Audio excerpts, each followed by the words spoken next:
가위에 눌린 후 겪었던 사고. 안녕하세요, 공포괴담입니다. 오늘은 군대에서 있었던 이야기를 해보겠습니다. 그럼 이야기 시작하겠습니다.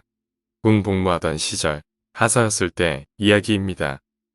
자대에 오고 1년도 안 됐을 때, 당시 쓰레기 전담하사라고 할 정도로 부대 내 쓰레기를 수거장에 나르던 일을 했습니다. 더럽고 냄새나는 일이라 막내인 제가 전담할 수밖에 없었죠. 보통 아침에 차를 받고 오후 4시까지 수거장에 나르고 버리는 일을 반복합니다. 일을 마치면 차량 반납을 하고 자대에서 차를 보내주면 타고 돌아가는 일이었죠. 당시 부대 쓰레기가 너무 많아서 항상 바쁘게 날렸고 소대고참 부소대장이 저를 도와 같이 일을 했습니다. 물론 씻고 버리는 건 저 혼자 했습니다. 부소대장이 해주는 건 오직 쓰레기를 날려주는 것뿐. 그날은 정말 미친 듯이 버려서 3시 정도에 일이 끝나게 됐습니다. 차를 반납하고 나니 시간이 남았죠. 뭘 할까 고민하던 차에 부소대장이 연대 건물 3층에 지금은 안 쓰는 방이 있다며 가서 잠이나 자자고 해서 따라갔습니다. 가을쯤 되던 때였고 강원도 땅이라 추웠지만 그럭저럭 잘만 했습니다. 정말 짧은 시간 깊게 잠에 빠졌습니다. 10분 정도 잔 것 같았는데 눈이 떠지더군요. 잔 것 같지도 않고 평상시처럼 정신도 또렷했죠. 하지만 뭔가 달랐습니다. 딱 짚어 말할 수는 없지만 약간의 위화감이 있었달까요. 멍청하게도 몸이 움직이지 않는 걸 꽤 긴 시간이 흐르고 나서 알았습니다. 그냥 편하게 옆으로 누우려고 했는데 움직이지 않아서 알게 됐죠. 정말 신기하더라고요.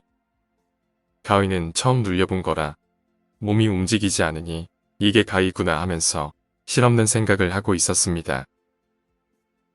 이리저리 눈만 돌리는데 이상하게도 머리 위쪽을 보면 안 된다는 생각이 머릿속에 콱 박혀왔습니다. 그 순간부터 갑자기 너무 무서웠습니다. 머리 쪽에 무언가 있다는 게 느껴졌습니다. 인기척이라고 해야 할지 존재감이라고 해야 할지 모르지만 뭔가 있다고만 느꼈죠. 손이랑 발을 움직이려고 부단히 애쓰고 어떻게든 일어나려 발버둥 쳤습니다. 머리는 무서워서 감히 올려다보지도 못하겠고 몸은 움직이지도 않고 그러다 손가락이 움직였습니다. 손가락이 움직인다 싶으니 거의 동시에 몸이 전부 움직여졌습니다. 바로 일어나서 머리 쪽을 봤지만 아무것도 없었죠. 아무튼 가위가 풀리고 공포도 사라지니 온몸에 소름이 돋고 몸에는 힘이 없어 주저앉았습니다. 심장 소리가 쿵쿵하고 제 귀에 들리는 것처럼 뛰고 있더라고요. 소뚜껑 같은 손으로 제 등을 두들기는 것 마냥 엄청 컸습니다. 옆에 자고 있던 중사를 깨웠습니다.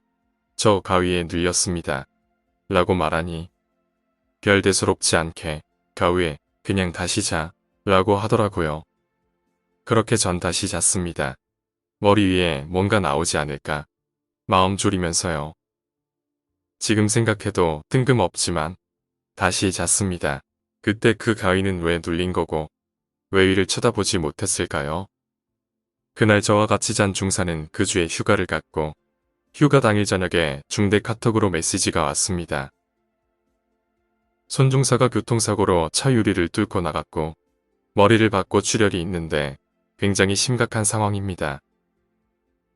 2시간 후 가족과 상의하에 보급관님과 같이 산소호흡기를 뗐고 결국 사망 확인했다는 카톡이 왔습니다. 그 후로 가위에 눌린 적은 없습니다. 그리고 제 주변에 죽은 사람도 그 이후 아직 없습니다. 그 중사님은 술과 담배도 안 하시고 돈을 악착같이 모으셨는데 아직도 그분이랑 마지막으로 농담한 게 생각나네요. 전역할 때 되면 전 여자친구한테 전화 오게 만들 거라고 했는데 전역을 하지 못하고 군인으로 돌아가셔서 아직도 참 안타깝습니다. 오늘 이야기는 여기까지입니다. 오늘 이야기가 재미있으셨다면 구독과 좋아요 부탁드립니다. 감사합니다.